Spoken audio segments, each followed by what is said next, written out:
Good morning বন্ধুরা, এখন সকাল হয়ে গেছে, এখন বাজে সকাল 6:10।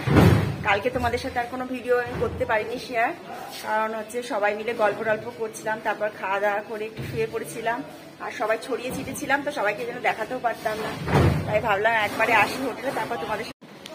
আর এই হোটেলটায় আমরা উঠেছি, রুমটা এখনো আমাদের ক্লিন হয়নি, এর জন্য উঠতে পারিনি।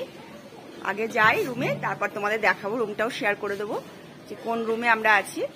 আর এখন যাচ্ছি সমুদ্রে স্নান করতে। এর আগেও আমি এসেছিলাম, আমরা জায়েরা মিলে। এই যে আমরা সমুদ্রের ধারে চলে এসেছি এখন।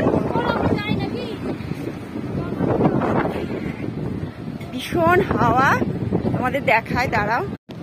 ঠিক আছে, এই দেখো কি ঢেউ। এই ঢেউতে আমি তো নামতেই পারবো না।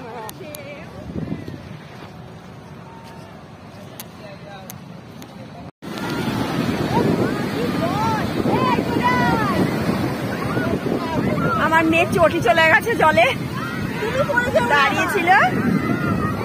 আর এই দেখো কি সুন্দর লাগছে দেখতে।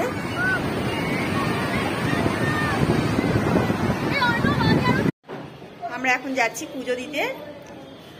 বাড়িতে এসে স্নান টান করে নিয়েছিলাম, স্নান টান করে হচ্ছে অনেক বালি টালি লেগেছিল, সেসব স্নান টান করে এখন যাব পুজো দিতে। জগন্নাথের আগে পুজোটা দিয়ে আসি, আর যতটা পারবো তোমাদের সাথে শেয়ার করব।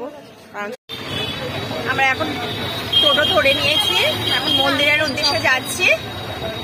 এখন দেখি মন্দিরে গিয়ে কিরকম ভিড় টিড় আছে।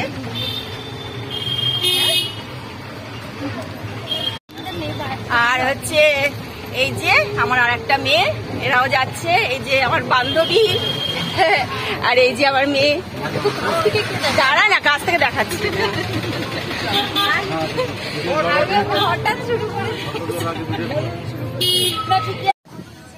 এই যে আমরা এখন পুজো টুজো দিয়ে এখানে গাছের নিচে বসে আছি। এখানে খুব সুন্দর হাওয়া দিচ্ছে, কিন্তু ওই মন্দির চত্বরটা দেখাতে পারলাম না তোমাদের, কারণ ভীষণ রোদ বাইরে।